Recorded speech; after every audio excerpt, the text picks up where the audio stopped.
You haven't even warmed up. Bro, that sounds like a myth we need to bust. James, where's Carl? He's still warming up.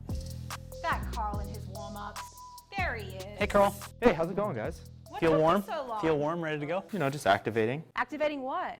Mobilizing. My glute wasn't turning on, so just needed to activate that because I have lunges today, and I need my glutes activated for that. James, I think we need to bust the myth of the warm-up. But really, first step, why do well-intentioned fitness enthusiasts like Carl feel like they need to spend 60 minutes warming up? Yeah, it's a good question.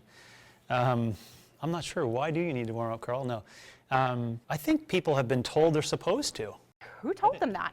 I think we learned it from maybe an injection of performance inside of fitness.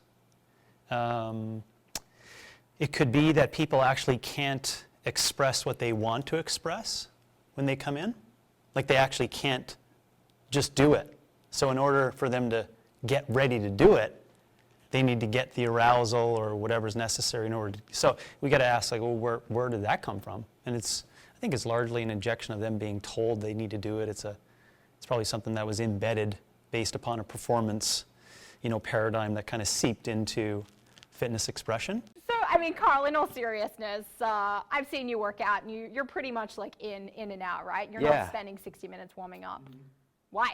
Just going off of what James just explained, it's all based on what you're doing in your exercise session and what you need to do or not to prepare for that. And I think that, James hit the performance model piece, and in that performance model, we're always trying to push the limits, right?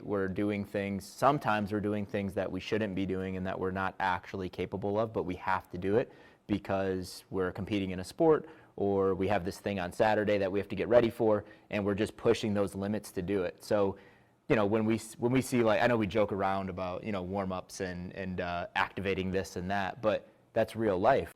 Back in 2015, 16, that's when we saw that, like, second or 10th wave of warm-ups, like, come here, right? And it was like there was a bunch of people on social media, YouTube channels, and it was like, you need to do this, you need to activate this.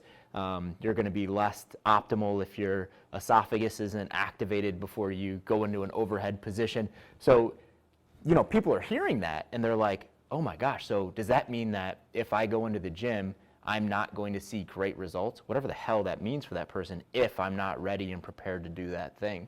So I think in large part, it came from that. It was like people were told, you're actually not performing optimally unless you do this protocol prior to that session. So you can kind of scrap that session if you're not optimally prepared to perform that movement. So I'm going to take a really obvious example. Like, let's say I want to do heavy push jerks in my warm-up or in my workout, and it takes me 20 minutes of foam rolling my lats and stretching out my shoulders to feel like I can put my arms over my head comfortably. But, like, really my goals are just to look good naked. Yeah. Don't do push jerk and have a better lifestyle. Fair enough. That's the answer. No one wants to hear that answer. But don't do push jerks, and don't be an asshole with your lifestyle. Being an asshole with your lifestyle makes people inflamed and less mobile. Being an asshole with how you treat yourself and self-care, with sleep and hydration and fuel. Being an asshole with your intentions on doing fitness for the wrong reason. That all leads to you not going overhead. Instead, just do some pushing or whatever that's going to lead to whatever dose response you want to get those outcomes of hypertrophy or metabolic effect or whatever. We can work on that one another time, but that's what you need to do if you want to get there. I think if you changed your question to say, because you said, what if they have to do that for 20 minutes prior to doing their first rep of push jerk? If you said, what if they thought they had to do that? Then I would say, maybe go in with a lighter load and just use those lighter loads as your warm-up or your activation. Just go through the movement pattern if they can do that movement. Yeah. So I think for some people, they are capable of doing that thing, but they think they have to do this 20-minute thing prior to getting into rep one of their push jerk.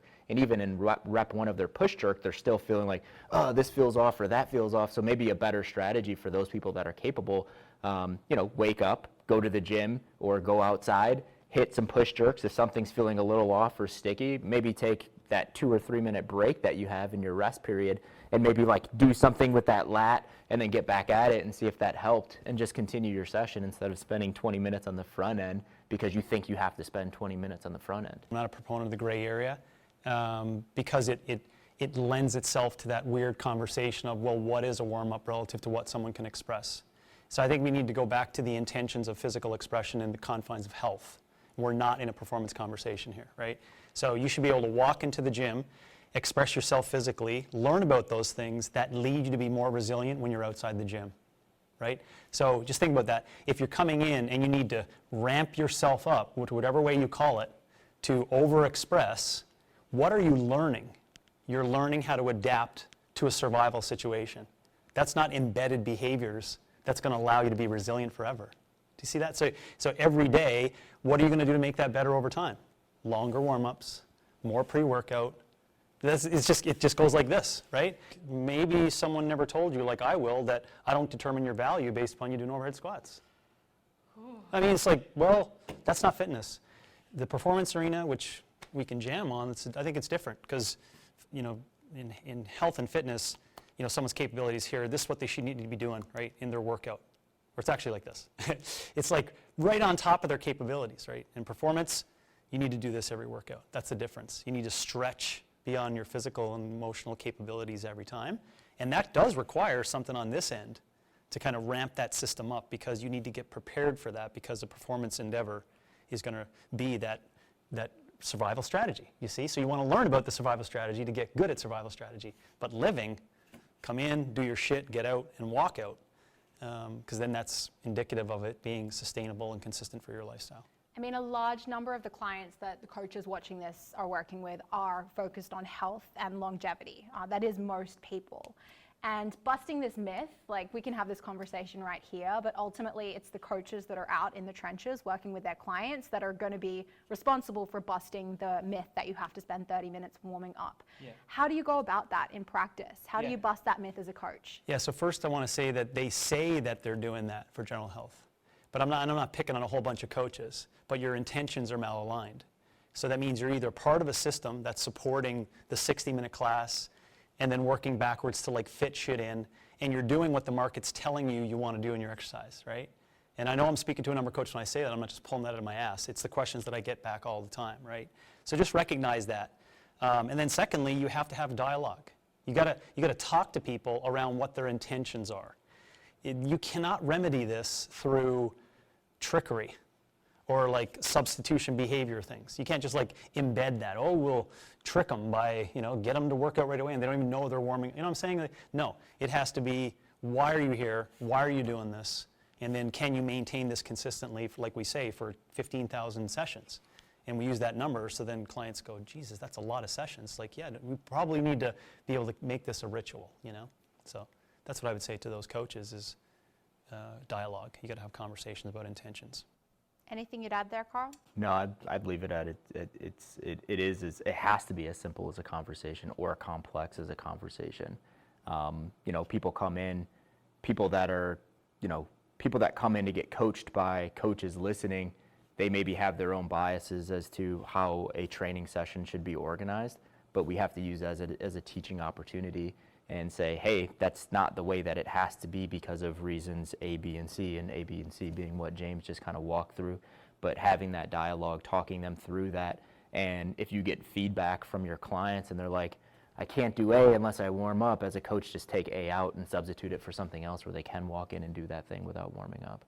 Yeah, and that client, that's a good point. That client needs to recognize that so that it becomes autonomous for them, right? They need to know this. They need to go, now why can't I do A? And you've done your job. Because if they go, now why can't I do A? Carl will say, that's a good question. Why can't you do A? Oh, I treated myself like shit past 3 days. I did this rep, 40 times with my arm. It's like, okay, then you need to remedy that. Because you need to be able to come back in and do the movement that I asked, which is A, right?